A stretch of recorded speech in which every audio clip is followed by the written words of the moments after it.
Bismillahirrahmanirrahim. Welcome students. Now we are going to start our lecture 14 of chemistry episode 4. Episode 1 concept of mole से शुरू हुई थी. concept of mole में हमने episode 1 में जो है वो मोल क्वांटिटी का इंट्रोडक्शन पढ़ा, उसकी डेफिनेशन पढ़ी और फिर मोल्स ऑफ एलिमेंट्स पढ़े, फिर फार्मूला बनाना भी सीखा. फिर एपिसोड 2 के अंदर जो है वो हमने जो है वो moles of molecular compounds, moles of ionic compounds, moles of ionic species उसके ऊपर बात की थी. फिर एपिसोड 3 के अंदर हमारा टॉपिक साथ शुरू हुआ एवोगैड्रोस नंबर. एवोगैड्रो नंबर की डेफिनेशन हमने क्या पढ़ी थी कि it is the number of particles, it is the number of atoms, number of molecules, number of formula units, number of ions in 1 mole of an element, 1 mole of molecular substance, 1 mole of ionic compound, 1 mole of ionic species respectively, and it is equal to 6.02 10 power 23. यानी हमारे पास अगर substance का 1 मोल है तो उसमें smallest particles की तादाद हमेशा कितनी होती है? 6.02 10 पावर 23. तो बेटा ये तादाद कैसे पता चली है ये आपको मैंने पहले बताया कि चैप्टर 4 में हम साबित कर देंगे. फिर हमने आपको एग्जांपल्स भी पढ़ाई कि अगर आपके पास जो है वो 1.008 ग्राम हाइड्रोजन है तो वो 1 मोल के बराबर है और उसके अंदर 6.02 10 पावर 23 हाइड्रोजन एटम्स होंगे. आपके पास 18 ग्राम वाटर है तो वो 1 मोल वाटर के बराबर है और उसमें 6.02 10 पावर 23 क्या होंगे? वाटर मॉलिक्यूल्स होंगे. आपके पास 53.5 ग्राम NaCl है तो वो किसके बराबर होगा? 1 मोल NaCl के बराबर होगा और चूंकि NaCl आयनिक कंपाउंड है तो वो 6.02 10 पावर 23 फार्मूला यूनिट्स होंगे. इस तरह से अगर आपके पास 17 ग्राम जो है वो हाइड्रोक्साइड्स हैं तो फिर इसका मतलब है कि आपके पास 1 मोल हाइड्रोक्साइड है और उस 1 मोल हाइड्रोक्साइड के अंदर 6.02 10 पावर 23 सिर्फ और सिर्फ हाइड्रोक्साइड आयंस होंगे. और फिर हमने बड़ा फार्मूला 2 पढ़ा था. फार्मूला 2 क्या था? Relationship between number of particles and number of moles. वो फार्मूला आपके सामने आ रहा है. ये फार्मूला किस किस के दरमियान में रिलेशन होगा? Number of particles, number of smallest particle of substance divided by Na equal to number of moles. यानी पार्टिकल्स और मोल्स के दरमियान में, पार्टिकल्स और मोल्स के दरमियान में, पार्टिकल्स और मोल्स के दरमियान में रिलेशनशिप. फार्मूला 2. फार्मूला 1 क्या था? मैस और मोल के दरमियान में रिलेशनशिप था, मैस और मोल के दरमियान में. फार्मूला 2 नंबर ऑफ पार्टिकल्स और मोल्स के दरमियान में रिलेशनशिप कि अगर आपको हम सब्सटेंस के नंबर ऑफ पार्टिकल्स बता देते हैं, एलिमेंट के एटम्स बता देते हैं, मॉलिक्यूलर कंपाउंड के मॉलिक्यूल्स बता देते हैं, आयनिक कंपाउंड के फार्मूला यूनिट्स बता देते हैं, आयनिक स्पीशी के आयंस बता देते हैं, तो क्या हम नंबर ऑफ मोल्स कैलकुलेट कर सकते हैं? जी, ये फार्मूला है. बेटा जी इस फार्मूला इसी टॉपिक का एक छोटा सा शॉर्ट क्वेश्चन जो है वो रह गया था, वो मैं आपके साथ डिस्कस करता हूं पेज 13 के ऊपर. पेज 13 के ऊपर अगर आप पेज 13 पे जाएं, पेज 13 पे जाएं तो पेज 13 और यहां पे दिस नंबर, ये वाला line, this number 6.02 10 power 23 is the number of atoms in 1 mole of element. It is interesting to that. ये वाला पैराग्राफ जो है इस पे निगाह रखिएगा. यहाँ से मैंने क्वेश्चन भी बनाना है और इसी में से आपको जो है वो सवाल का जवाब भी नोट करवा देना है. जरा देखें, why different masses, ये सेंटेंस पैराग्राफ में से देखिएगा. why different masses of elements, why different masses of elements have same number of atoms. कि डिफरेंट मैसेज ऑफ एलिमेंट्स में एक जैसे नंबर ऑफ एटम्स क्यों होते हैं? तो उसका जवाब आपकी किताब में ही मौजूद है. कहां से शुरू करना है? An atom of sodium, an atom of sodium is 23 times heavier than an atom of hydrogen, an atom of hydrogen. तो in order to have equal number of atoms sodium should be taken 23 times greater in mass than hydrogen.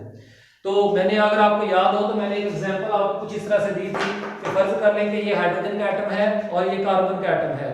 अगर इसकी 1 ग्राम mess है, इसकी 12 ग्राम mess है, तो अगर मैं इसके 10 एटम्स ले लेता हूँ और इसके भी 10 एटम्स ले लेता हूँ तो इसकी मास हो जाएगी 10 ग्राम और इसकी मास हो जाएगी 120 ग्राम। नंबर ऑफ एटम सेम है 10-10, लेकिन मैसेज क्या है, डिफरेंट है। चाहे एक एक एटम हो, चाहे 10-10 एटम्स हो, चाहे एक एक करोड़ हो, चाहे 10-10 एटम्स हो। तो ये ही वो जवाब है। In order to have equal number of atoms sodium should be taken 23 times greater in mass than hydrogen. Magnesium atom is twice heavier than, क्योंकि मैग्नीशियम का एटम जो है वो कार्बन से 2 गुना भारी होता है। तो इसका मतलब क्या हुआ कि अगर आपके पास 10 ग्राम्स ऑफ मैग्नीशियम और 5 ग्राम्स ऑफ कार्बन है तो दोनों के अंदर क्या होगा, सेम नंबर ऑफ एटम्स मौजूद होंगे, क्योंकि जो है वह हर मैग्नीशियम का हर एटम जो है वो कार्बन से 2 गुना भारी होता है। तो इसलिए यहाँ पे भी 10 और 5 के दरमियान में 2 गुना भारी वाला ही रिलेशन मौजूद है। ये बड़ा शॉर्ट क्वेश्चन करने के बाद अब हम पेज 14 पे पहुंच गए हैं। कहां पे पहुंच गए हैं? पेज 14 पे। फार्मूला 3 आज बनाने जा रहे हैं। ये फार्मूला 3 फार्मूला 1 और फार्मूला 2 की मदद से बनेगा। फार्मूला 1 प्लस 2 इनको जोड़ के हम क्या हासिल करेंगे? फार्मूला 3। और ये फार्मूला सीधा सीधा होगा मास और नंबर ऑफ पार्टिकल्स के दरमियान में रिलेशन। फार्मूला 1 था मास और मोल्स के दरमियान में रिलेशन, फार्मूला 2 था पार्टिकल्स और मोल्स के दरमियान में रिलेशन। अब दोनों इकट्ठा कर लें। मैं जरा आपके सामने करके दिखाता हूं। 2 मरतबा लिखता हूं number of moles of substance equal to number of moles of substance. ये क्या बन गया है जरा देख लें। ये मिसाल तो फार्मूला 1, ये फार्मूला 2। क्या जी? फार्मूला 1 क्या था? नंबर ऑफ मोल्स किसके बराबर होते हैं? Mass of substance. बस वो मास किस में होनी चाहिए? Given mass. चलिए मैं यहाँ पे गिवन भी लिख देता हूं। Given mass of substance divide by molar mass. Unit क्या था? ग्राम पर मोल इक्वल टू। दूसरा फार्मूला क्या था? Number of particles, smallest particles, सिर्फ पार्टिकल्स लिख लेते हैं, एक ही बात है, डिवाइड बाय Na। फार्मूला 1 और 2 आ गए। ठीक है जी। दोनों left hand side is equal to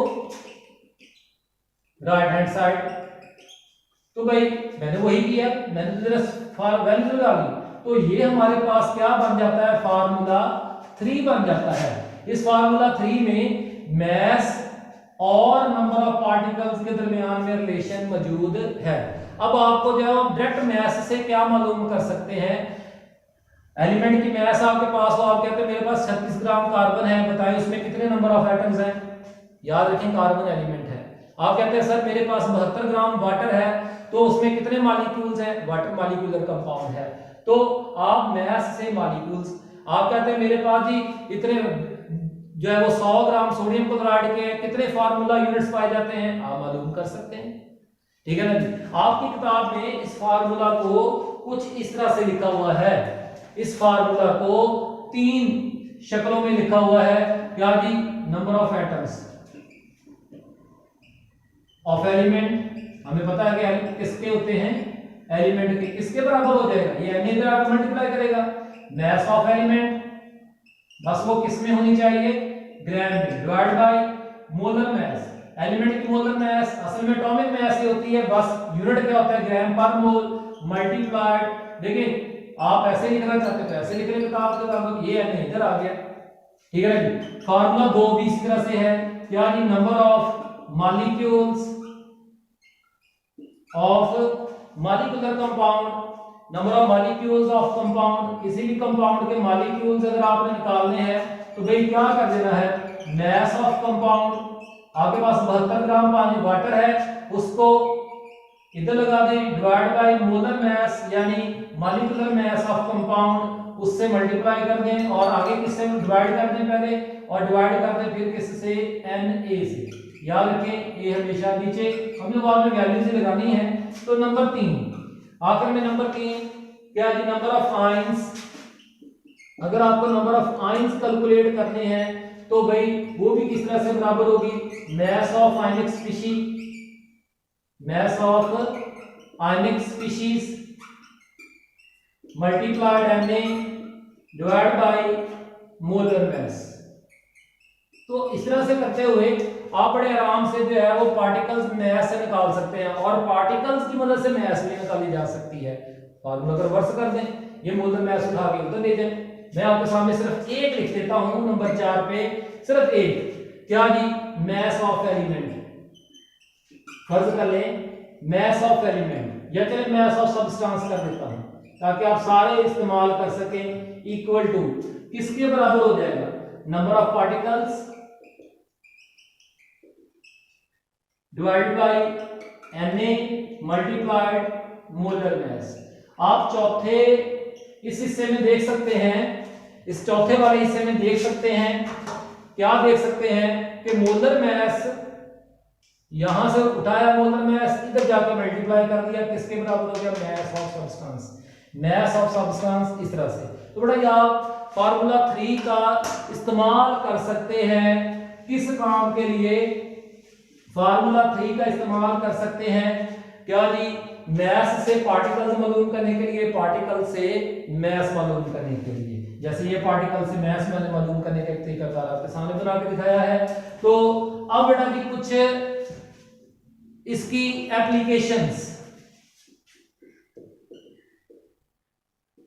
applications of concept of mole and Avogadro number. Avogadro's number जो है इनकी कुछ एप्लीकेशंस यूजर्स आपकी किताब में to calculate atoms in molecules. हम मॉलिक्यूल्स में भी एटम्स कैलकुलेट कर सकते हैं। आपकी किताब में एग्जांपल दी गई है, मसलन 18 ग्राम्स ऑफ वाटर। ठीक है, हमें पता है कि 18 ग्राम किसके बराबर है? 1 मोल ऑफ वाटर के बराबर है। 1 मोल ऑफ वाटर के बराबर है। हमें पता है 1 मोल ऑफ वाटर। देखें ये किसने हमें बताया? 18 ग्राम किसके? पानी का मॉलिक्यूलर मास क्या है? 18 ग्राम पर मोल। अब 18 ग्राम ही है, 18 को 18 से डिवाइड करेंगे तो जवाब क्या है? 1 आना है। ठीक हो गया जी। ये हमें बताया कंसेप्ट ऑफ मोल ने। फिर एवोगैड्रो नंबर क्या कहता है? अगर आपके पास 1 मोल है तो फिर 6.02 10 पावर 23 क्या है? मॉलिक्यूल्स हैं, मॉलिक्यूल्स ऑफ वाटर। अब बेटा जी जरा मैं इसको फैलाता हूं, ये जरा फार्मूला को देखें। क्या ये chemical formula of H2O shows that, chemical formula में ये दिखाता है, ये हमें बताता है, टेल्स भी लिख सकते हैं, बताता है, आवाज दे के बताता है। आपको आवाज सुनाई दे रही है तो अच्छी बात है। हाइड्रोजन एटम्स और ऑक्सीजन एटम्स। क्या जी? 1 मोल वाटर हो तो उसमें हाइड्रोजन कितने हैं? 2, 2 to 1 रेशियो है, 2 to 1 रेशियो है। तो 2 मोल हाइड्रोजन होंगे, 1 मोल क्या होगा? ऑक्सीजन होगा। और अगर 1 मोल के अंदर इतने मॉलिक्यूल्स हैं तो 2 मोल में कितने हो जाएंगे? 2 into 6.02 10 पावर 23। ठीक है ना जी? ये क्या बन गए? Hydrogen atoms. ये क्या बन गए? 1 into 6.02 10 पावर 23 ऑक्सीजन एटम्स। तो इस तरह से आप जो है वो देखें क्या कैलकुलेट कर सकते हैं? नंबर ऑफ एटम्स कैलकुलेट कर सकते हैं, नंबर ऑफ एटम्स कैलकुलेट कर सकते हैं मॉलिक्यूलर कंपाउंड के अंदर। ठीक है ना जी? अगर मिसाल के तौर पर वो कहता है कि मेरे पास 36 ग्राम्स है तो भाई हमने 18 से डिवाइड करके क्या बना लेंगे? 3 मोल। यहाँ पे 3 मोल आ जाएगा, यहाँ पे भी 3 से मल्टीप्लाई कर देंगे सारी वैल्यू को 3 से। तो यानी कि ये नहीं है कि हम सिर्फ जो है वो मैथ्स की मदद से जो है वो उस सब्सटेंस के एटम या मॉलिक्यूल, बल्कि हम उसके अंदर तक। मैं तो आपको यहाँ पे प्रोटॉन्स, और देखिए मैं आपको फैला के दिखाता हूँ। मैं कहता हूँ नंबर ऑफ प्रोटॉन्स निकालें, नंबर ऑफ प्रोटॉन्स। एक मॉलिक्यूल, 1 मॉलिक्यूल ऑफ H2O में, 1 मॉलिक्यूल ऑफ H2O में प्रोटॉन्स निकालें। 2 प्रोटॉन किसके होने हैं? हाइड्रोजन के, और 8 प्रोटॉन किसके होने हैं, ऑक्सीजन के, 2 प्रोटॉन हाइड्रोजन के, 8 प्रोटॉन ऑक्सीजन के, 10 प्रोटॉन हो गए, कितने हो गए 10। तो बेटा ये अगर आपके पास 1 मोल वाटर है तो इसका मतलब नंबर ऑफ प्रोटॉन भी कितने हैं, 10 मोल है। और अगर आपके पास जो है वो 18 ग्राम पानी है तो उसमें नंबर ऑफ प्रोटॉन्स कितने होंगे, भाई सिंपल सा बात, 10 × 6.02 10 पावर 10 मोल को ही एवोगैड्रो नंबर से मल्टीप्लाई कर देना है फार्मूला 2 के मुताबिक। अगर हमें नंबर ऑफ मोल्स मालूम हो, पार्टिकल्स मालूम करने हैं तो हम ऐसे भी कर सकते हैं। तो ये बड़ा आसान तरीका कार है, यानी हम बहुत कुछ कैलकुलेट कर सकते हैं। एक और एग्जांपल आपकी किताब में है, एक और एग्जांपल है आपकी किताब में, उसको देख लें। H2SO4 की है, 98 grams of H2SO4, 98 gram of H2SO4। जरा देखिए H2SO4 का मॉलिक्यूलर मास क्या है, H2SO4। मैं जल्दी जल्दी कर रहा हूं, 2 जमा 32 जमा 64 सबको जमा करें 98 ग्राम पर मोल। ठीक हो गया ना जी। ये मैंने क्या कैलकुलेट करके आपको दिखाया है, 98 ग्राम पर मोल उसका मॉलिक्यूलर मास। तो भाई 98 को 98 से डिवाइड करेंगे तो क्या बन जाएगा, 1 मोल, 1 मोल ऑफ H2SO4। ठीक है, नंबर ऑफ मोल्स हमने निकाल लिए। अगर 1 मोल हो तो एवोगैड्रो नंबर की डेफिनेशन के मुताबिक 1 मोल में क्या होना चाहिए, 6.02 10 पावर 23 मॉलिक्यूल्स। अब यहां से मैं कहता हूं नहीं, hydrogen atoms, sulphur atoms, oxygen atoms निकाल ले। तो फार्मूला में खुद बता रहा है, फार्मूला में रेशियो क्या है 2:1:4, ये फार्मूला में बता रहा है। इसका 1 मोल है तो हाइड्रोजन एटम्स के कितने मोल हो जाएंगे, याद रखिए यहां पे क्वांटिटी सेम रखनी है। 1 मोल है तो हाइड्रोजन के कितने हो जाएंगे, 2 मोल, सल्फर का 1 मोल, ठीक है ना, ऑक्सीजन के 4 मोल, रेशियो वही रहनी है। अगर आपने इसका 1 मोल ले लिया है तो हाइड्रोजन एटम, सल्फर एटम इसमें सबको उतने मोल्स बढ़ेंगे। तो इसको भी 2 से मल्टीप्लाई कर दें, number of hydrogen atoms calculate हो गए। ठीक है ना जी। 6.02 10 पावर 23 क्या है, सल्फर एटम्स,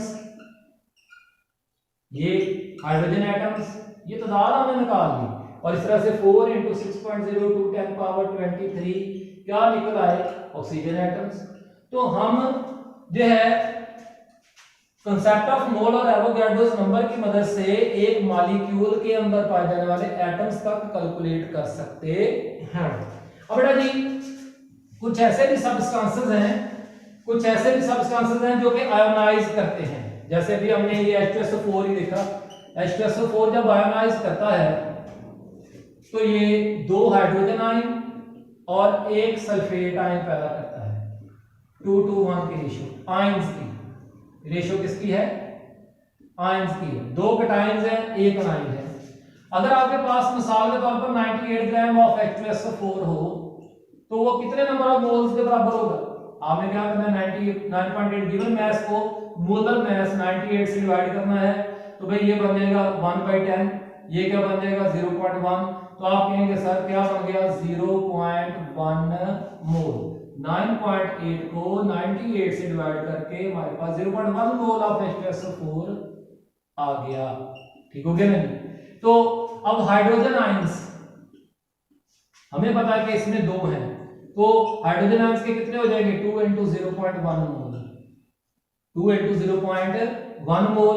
जो आप हल किया 0.2 मोल आ गया मल्टीप्लाई करने के बाद। इसी तरह से जी सल्फेट आयंस कितने हैं जी, SO4 2-, तो वो तो ये एक H2SO4 एक ही पैदा करता है, 1:1 है।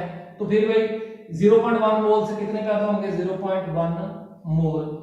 अब एवोगैड्रो नंबर इस्तेमाल कर दें, ठीक है ना जी। एवोगैड्रो नंबर क्या होता है, 1 मोल में होते हैं, 1 मोल में होते हैं 6.02 10 पावर 23, 0.1 मोल में कितने हो जाएंगे, इससे मल्टीप्लाई कर दें 10 पावर 23, क्या आंसर आ गया 6.02 10 पावर 22, एक 10 पावर कम हो गया। ठीक हो गया ना। तो भाई आप नंबर ऑफ हाइड्रोजन आयंस भी बता सकते हैं, 0.2 को किससे मल्टीप्लाई कर दें, 6.02 10 पावर 23 से, तो आपके पास आंसर क्या आ जाएगा, 1.2 × 10 पावर 20, 1.2। तो ये चलिए आप किताब में उन्होंने इसी तरह से लिखा हुआ है, हल नहीं किया हुआ। तो अगर आप हल करेंगे कैलकुलेशन से तो 2 6 12 12 तो तकरीबन 10 पावर 23 हाइड्रोजन आयंस आएंगे। ठीक हो गया ना जी।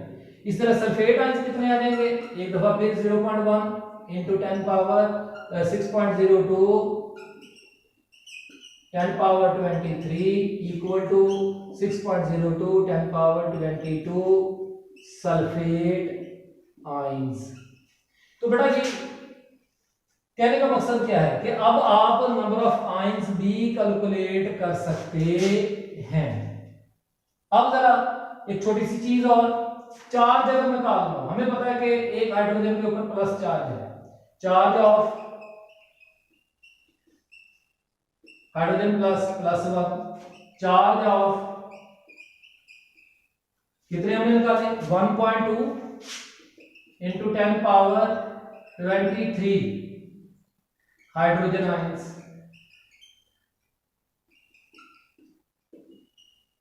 इनका चार्ज कितना हो जाएगा भाई +1, तो ए का चार्ज कितना है 1 प्लस, ठीक है नहीं, इतने सारे आयंस का कितना हो जाएगा भाई उससे मल्टीप्लाई करते हैं 1.2 10 पावर 23 प्लस 1.2 10 पावर 23, ठीक हो गया ना जी। चार्ज ऑफ सल्फेट आयन, एक सल्फेट आयन का चार्ज कितना है -2, ठीक हो गया ना जी। चार्ज ऑफ 9.8 ग्राम में 9.8 ग्राम में सल्फेट आयंस कितने हैं 6.02 10 पावर 22 आयंस। इनका चार्ज कितना होगा -2 से मल्टीप्लाई कर दें, -2 से मल्टीप्लाई कर दें 6.02 10 पावर 22, तो आंसर आपके पास क्या आएगा वही -1.2 10 पावर 23। तो आप जरा देख सकते हैं क्या जी पॉजिटिव और नेगेटिव चार्ज बराबर बराबर हैं, पॉजिटिव और नेगेटिव चार्जेस बराबर बराबर हैं, वो बराबर ही रहने हैं, क्योंकि आयनाइजेशन से जितना पॉजिटिव चार्ज पैदा होता है उतना ही क्या पैदा होता है नेगेटिव चार्ज पैदा होता है। +2 हाइड्रोजन आयन का +2 चार्ज है और एक सल्फेट का -2, तो भाई जितने हाइड्रोजन आयंस के 2 गुना है तो इसलिए वो चार्ज को वो 2 गुना पैदा हो जाते हैं, तो वो चार्ज उनमें 2 गुना मौजूद है। सल्फेट आयन खुद 1 गुना पैदा होते हैं लेकिन उनका चार्ज 2 गुना है, तो मल्टीप्लाई करके चार्ज भी 2 गुना हो जाता है, तो इसलिए ये बराबर बराबर ही चार्ज रहना है। तो ये बड़ा जी आज का आपका टॉपिक है। कल इंशाल्लाह ताला जो है वो आपको अगले लेक्चर के अंदर जो है वो मैं 15 के अंदर जो है वो एग्जांपल 14 एग्जांपल 8 9 जो है और उसके साथ साथ जो है वो हम मोलर वॉल्यूम और एग्जांपल 10 का काम करवाएंगे। तो ये इसमें से कोई भी सवाल हो तो वो जरूर पीछे, ये जो मैंने आखिर में आपको 3 एग्जांपल्स करवाए हैं यानी एप्लीकेशंस में, ये आपके पेज 14 में जो है वो एग्जांपल 8 के ऊपर 2 पैराग्राफ मौजूद हैं। आप जो है वो मैसेज ऑफ हाइड्रोजन आयंस भी कैलकुलेट कर सकते हैं, ठीक है ना, यहाँ से डायरेक्ट मैसेज भी कैलकुलेट कर सकते हैं कि कितनी कितनी मैसेज हैं कि वो भी आप कैलकुलेट कर सकते हैं। तो ये कोई मसला नहीं है, मैथ टू मैथ भी आप रिलेशन निकाल सकते हैं। तो हम कई तरीके से कैलकुलेशंस करते हैं। जब हम एक्सरसाइज के अंदर आपको न्यूमेरिकल सॉल्व करवाएंगे तो वहां पर आपको कई तरह की जो है वो सिचुएशंस से वास्ता पड़ेगा। इंशाअल्लाह ताला अल्लाह ताला हम सबका हामी नासिर हो। शुक्रिया।